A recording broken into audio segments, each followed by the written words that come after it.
شامتون بخیر مخلصان فوتبال تاجیک. 4 اپریل در تاجیکستان رسما چمپیونات تاجیکستان اوید به فوتبال میان دسته‌های لیگ یکم آغاز می شود و این شام ما یک صحبت داریم با سهراب حمیدوف، سردار شعبه برگزاری مسابقه های لیگ فوتبال تاجیکستان. سهراب، نخست شما را با تعیین این مسند البته تبریک و تهنیت میگویم و امیدوار هستیم که با سروری شما مسابقه ها در سطح بلند و بالا برگزار خواهند شد. خوب، اینک رسما شروع میکنیم. چند پیش مراسم قرعه کشی هم برگزار شد. میخواستیم نخست از همین شروع کنیم که چگونه اون برگزار شد. سلام علیکم مخلصان فوتبال. پیش از همه تشکر زیاد برای دعوت به برنامه و پیش از همه تمام مخلصان فوتبال رو با آغاز چمپیونات لیگ یکم تبریک و تهنیت میگیم و تمام بازیگران مربیان دسته آرزو داریم که آنها با بازی زیبای خود طبع مخلصان را شاد میکنند و نظر به سال قبلی مخلصان با بیشتر به سوی ورزشگاه ها حرکت میکنند. چنانه که میدونیم هر سال پیش از آغاز چمپیونات مرحله قرعه کشی برگزار میگردد. این سال هم لیگ فوتبال تاجیکستان مراسم قرعه کشی را برگزار کرد با اشتراک رهبران فدراسیون فوتبال تاجیکستان. با اشتراک رهبران دسته ها مرحله قرعه کشی گذرانده شد. در آنجا رقمان دسته ها و دور اولی چمپیونات لیگ یکم معین کرده شد. با جدول یوگان برگر معین کرده شد و روز 4 اپریل ما چمپیونات لیگ یکم را آغاز میکنیم. خب، کدام دسته ها امسال لیگ یکم رو ترک کردن و کدام دسته ها آماده؟ من فکر میکنم که برای بیننده خیلی خوب است که بدونن که مثلا کدام دسته ها آمدن و کدام دسته ها رفتن. البته چون که ما میدونیم سال 2024 در چمپیونات تاجیکستان بین دسته های لیگ یکم 13 دسته اشتراک داشتند و از روی رگلامنتی برگزاری مسابقه ها دسته زینه اول هولبوکی واسه گرفت و با راحت به لیگ عالی و دسته که زینه آخران را گرفت دسته فایسکندی ناحیه واسه و لیگ یکم را ترک کرد. چون که میدونیم دسته کوکتاش که سال گذشته در لیگ عالی برآمد میکرد زینه آخرین را گرفت و با لیگ یکم گذشت، اما با سبب های مالیوی دسته از اشتراک در لیگ یکم دستکشی کرد. برای همین دسته هایی که در لیگ دوم در منطقه ها، چون که میدونیم منطقه دوشنبه، منطقه ختلان، منطقه سغد جایهای اول را گرفتند، راحت با لیگ یکم گرفتند. این دسته های نورک شهر نورک، دسته مچوی ناحیه مچو و دسته رنگانی ناحیه رودکی می باشند. آنها بعد از گذشتن حجت گذاری و لیسنس کنانی راحت گرفتند با لیگ یکم و امسال در لیگ یکم اشتراک میکنند و امسال 14 دسته اشتراک میکنند. سهراب، من میخواستم در همینجا با شما همچون یک متخصص فوتبال در سابق نه چندان دور، البته شما یک فوتبال بازی حرفه‌ای بودید. خب، تلفات کوکتاش برای فوتبال ما اصلا خیلی گران است، چون که به هر صورت کوکتاش یک دسته بود که هم در لیگ یکم خیلی خوب هنرنمایی میکرد، در لیگ عالی هنرنمایی خوب میکرد تا فینال های مسابقه های بزرگی ما رسید. جام تاجیکستان منظورم. البته تلفات هر یک دسته ضرر دارد. برای این دسته کوکتاش خیلی دسته خوب بود، چون که میدانیم 3 سال پیش در فینال جام تاجیکستان با دسته استقلال خیلی هم بازی خوب نشان دادند و در دقایق آخران بعد سر دادن گل مغلوب شدند. البته این تلفات است. خوشبختی آن است که در همین ناحیه دسته دیگری که در لیگ دوم برآمد میکرد، رنگون ناحیه، امسال با لیگ یکم راحت گرفتند و همون بازیگرانی که بسیاری بازیگران از دسته کوکتاش به دسته رنگون هم گزارش کردند و باوری داریم که دسته رنگون همون مارکایی که دسته کوکتاش نشان دادگی بود تا فینال رفتگی بود، دسته رنگون ممکن تکرار میکنه. باشه، چرا نه. با هر صورت ما دسته کوکتاش رو هم انتظار هستیم، برگشت دسته رو، چون که گفتیم البته این دسته کوکتاش خیلی دسته خوب هم در سابق بود. خب سهراب، آیا همه دسته ها به موسم پورا آماده هستند یا نه؟ چون که ما میدونیم که مثلا برخی از مشکلات هایی هستند که تا آخرین دقیقه های آغاز چمپیونات میباید حل و فصل شوند. البته چون که میدونیم هر سال روزانه گزارش هست. امسال تا 7 مارت بود و با دسته های لیگ یکم تا 5 مارت اجازه داده شده بود که از بازیگران خود را به قید گیرند و آمادگی پیش از چمپیونات هم همه دسته ها چنانه که میدونیم خرجنامه های خود را پیشنهاد میکنند که آیا قدرت اشتراک کردن در لیگ یکم دارند یا ندارند. سالهای اخیر خیلی خوشنودیم که با دستگیری مقامات اجرایی ناحیه ها شهرها بودجه دسته ها خیلی نقش شده ایستاده است و باوری داریم که امسال دسته های لیگ یکم خوب برآمد میکنه.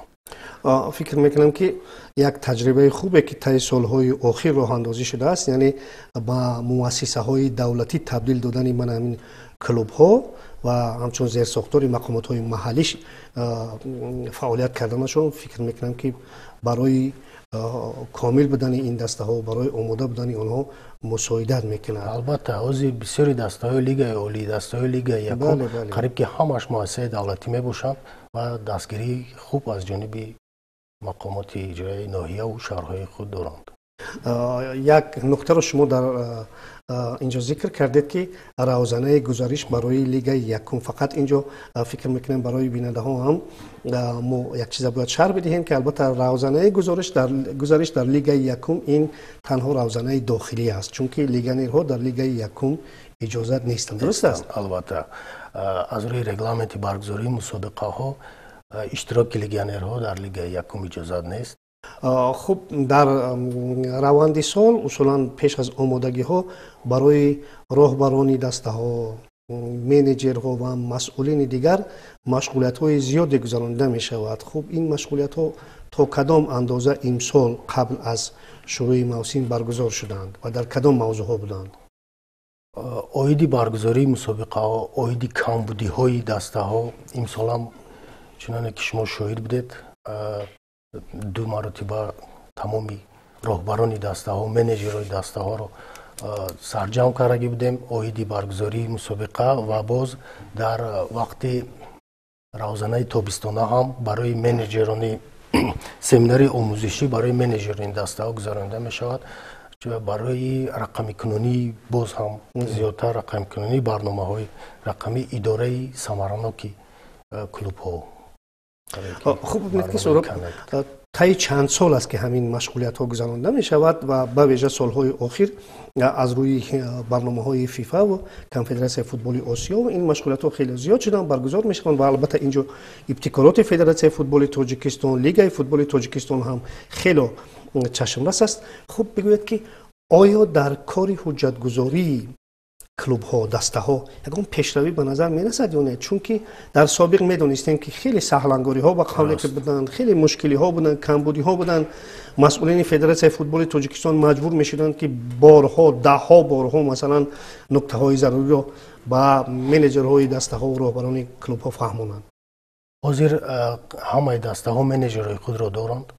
دسته های لیگ عالی این مسئله در تنقیصی نمیکشند. همه کارها را خودشون میکنند. دسته های لیگ یکم هم بسیاری از دسته ها منیجرهای خوب دارند. با برنامه تمامی بازیگران خود را خود داخل میکنند. دسته هایی که نو با لیگ یکم راحت گرفتند البته با آنها کارمندان ما یاری خود را میرسانند. با منیجرهای آنها بارها آنها را تکلیف میکنند با لیگ از نزدیک با آنها این کار را یاد میدهند و باوری داریم که سالهای دیگر باز پیشروی ها می شود منیجرهای دسته ها. خب اگر امکانیت باشد باز به اندیشه شما همچون متخصص کدام نمودی مشغولیت ها رو با منیجرها و با راهبران کلوب ها و مثلا با مسئولین دیگر در کدام موضوع ها برگزار کردن ممکن است؟ فکر میکنم که با چندی از موضوع ها نباید اکتفا کرد و محدود شد، چون که این موضوع فراخ است. زیرا طلبات های فدراسیون فوتبال جهانی و کنفدراسیون فوتبال آسیا هم طی سالهای اخیر خیلی شدید شدند. روز از روز طلبات های هم فیفا هم افریقا خیلی زیاد شده ایستاده است و باید ما در یک جا نایستیم.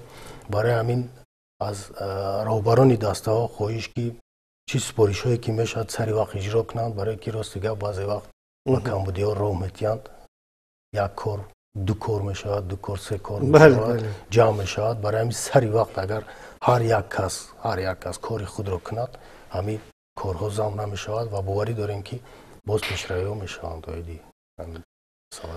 تا جایی ما می‌دانیم البته در گذشته فدراسیون فوتبال تاجیکستان با دسته ها خیلی کمک های مختلفی رو میرسانیدند. امسال نیز البته استثنا نیست. چنانه که میدانیم چنین لایحه ها بله. بودند. فدراسیون فوتبال و تمام دسته های هم لیگ اولی هم لیگ یکم با لباس ورزشی کمک میرساندند و چنانه که میدانیم بسیاری از لایحه ها سرشوی و آخری خود را دارند. بله، بله. وقتی معین خود را دارند یک روز به اتمام میرسند و حالا که چنانه که ما پیش از این گفته گذاشتیم بسیاری دسته های ما حالا شرایطی به خود خریداری کردن لوازمات ورزشی را دارند و برای همین ولی با تشبث لیگ چنانکه که ما میدونیم توپی رمزی لیگ مالتین می باشد، چند سال اخیر دسته های ما با همین توپ بازی میکنند و لیگ با رمزی لیگ که در توپ ثبت شده است و دسته ها 8 توپی توفه کردند و بازی خود را با همین توپ میگذرانند. دسته های لیگ اولی لیگ یک نکته دیگر رو میخواستیم ما و شما در اینجا بررسی کنیم. البته فوتبال هم کسب است و اون نفری که فوتبال بازی میکند باید حق الزحمت بگیرد، البته معاش بگیرد. خب تا کدام اندازه از جانب شما من پرداخت حق الزحمت فوتبال بازان لیگ یکم نظارت کرده میشد که آنها مثال تا کدام اندازه مبلغ‌های خود را سر وقت میگیرند، مثال به تشویش باشند، یعنی اما وقت به قولی که هوش و گوششون با فوتبال باشد. خلاص فکر میکنم که نظارت این مسئله ها هم با دوش شما هست. البته چون که میدونیم فوتبال این خوبی شده هم نمیتونم این کاری همون بازنگر است. وقتی که تو فوتبال باز میشی برای در یک روز یک بار 2 مرتبه مشق کردن وقت است، باید رفته بیایی، بعد برای بعدی مشق‌ها باید خوراکی سازخوری، ویتامینیزاسیون گفتن است. برای همین وقتی که فوتبال باز معاشی نقض میگیرد و فکرش با دیگر کارها بند نمیشه.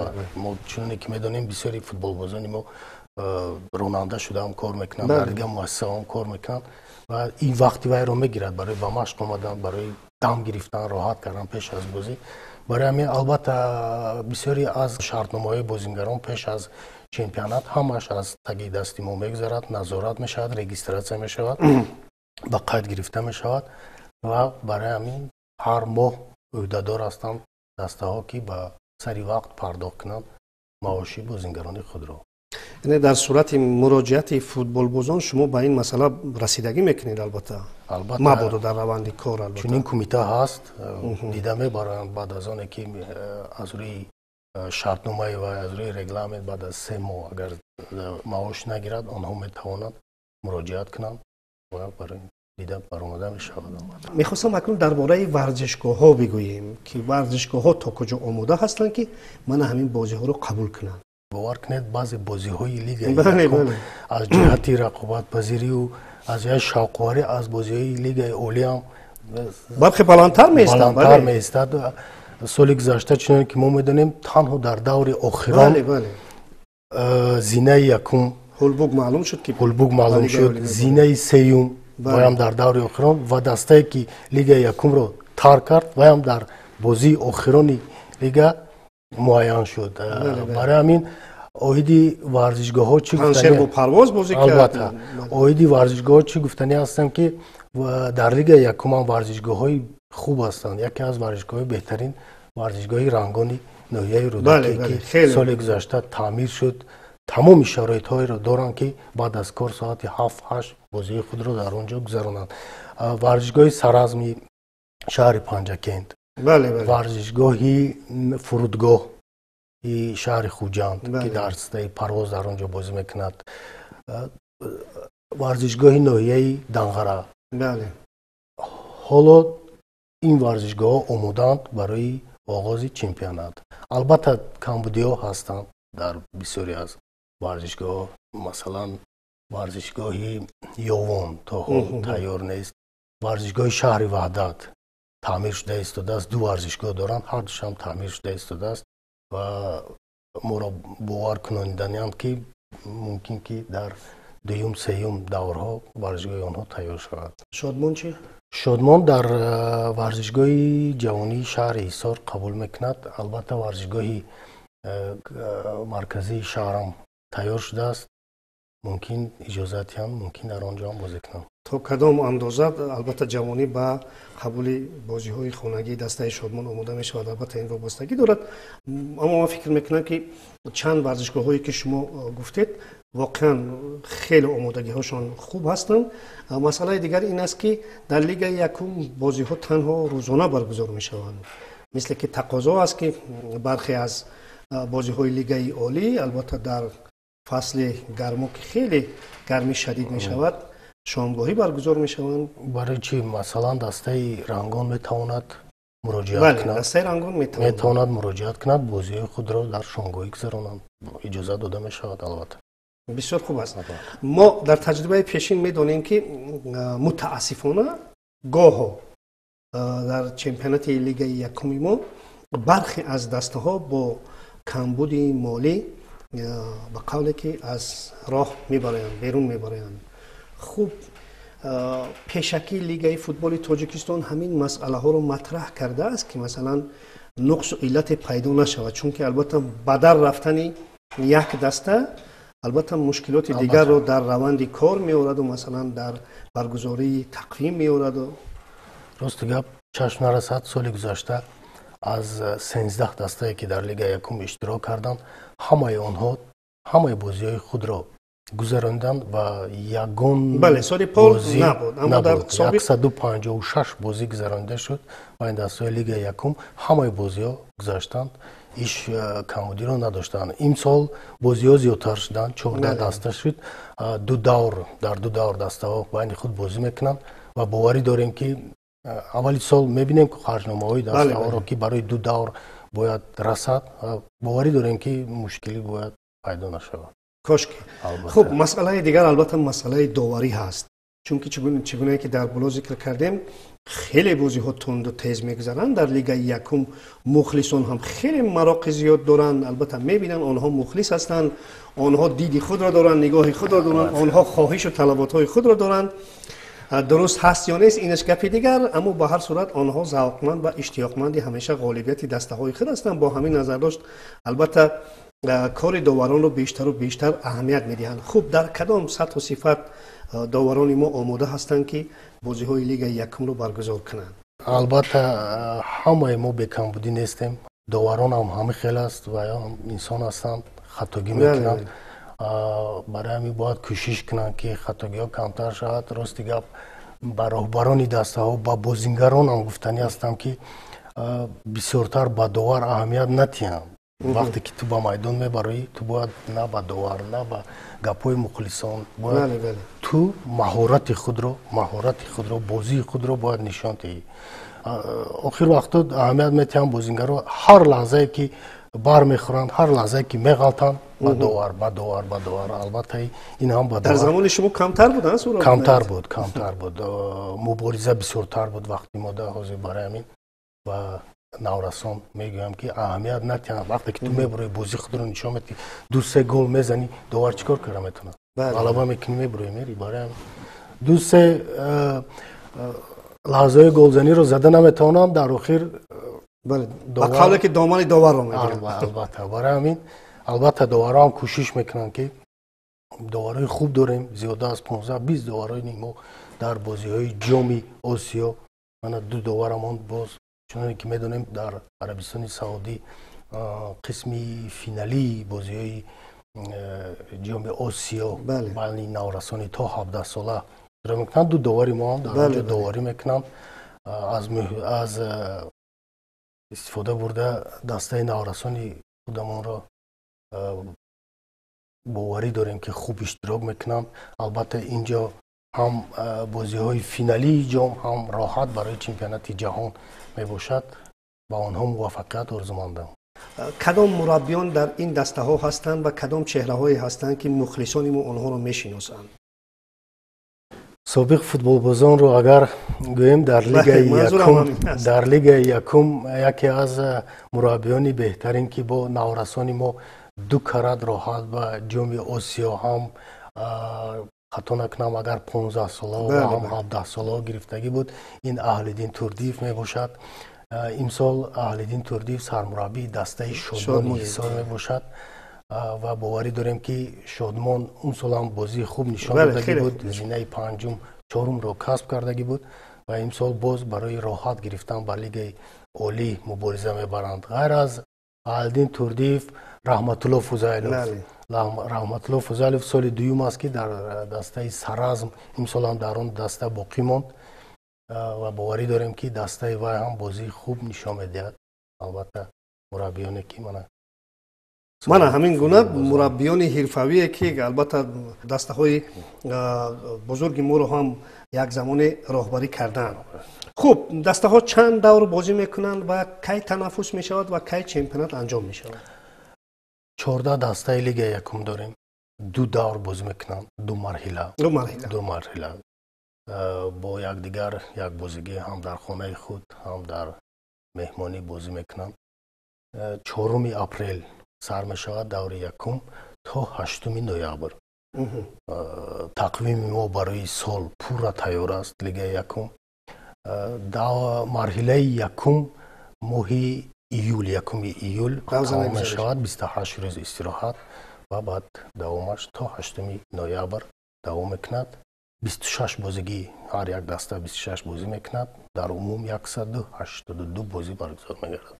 یک دسته با لیگ عالی می رود، مقامدار دوم با مقامدار دسته مقام 11 دسته لیگ عالی برای بازی های گزارشی بازی در رگلامنت چقدر که سال گذشته بود دسته تغییرات نیست. زینه یکم رو کسب کردگی برای لیگ عالی راحت میگیرد. دسته که دوم با دسته 11 لیگ عالی مبارزه میبرند 2 بازی. و همه اون چیزی که در لیگ یکم برگزار می شود، منظور من همه خبر و رویدادها، همه اون چیزی که در روند این چمپیونات برگزار می شود در صحیفه رسمی لیگ فوتبال تاجیکستان انعکاس کرده می شود. منظور من که بیننده ها باید بدانند که می توانند بر اونجا با قبل که سرخلانند همه اون چیزی خبرهای ضروری رو برای خود از اونجا بگیرند. البته چنانه که از دیده استادیم سری وقت در صحیفه لیگ فوتبال تاجیکستان چنانه که بازی‌های لیگ عالی ثبت شده ایستادن، همین خیلی در همین روند کارمندان ما حرکت میکنند که لیگ یکم پیشنهاد شود تا که مخلصان از روند بازی‌های لیگ یکم آگاه باشند. بسیار خوب، بسیار عالی. از شما برای یک صحبت خوبتون اظهار سپاس و امیدوار هستیم که لیگ ما مثل سالهای پیشین در سطح و صفتی خیلی بلند و بالا بازی‌هاش برگزار می‌شوند. تشکر زیاد. دوستان از ارجمند یک صحبت داشتیم با سهراب حمیدوف، سردار شعبه برگزاری مسابقه‌های لیگ فوتبال تاجیکستان. یک بار دیگر همه مخلصان فوتبال را با آغاز چمپیونات تاجیکستان اوید به فوتبال میان دسته‌های لیگ یکم مبارکباد میگوییم. در همینجا برنامه ما به انجام میرسد. خیر.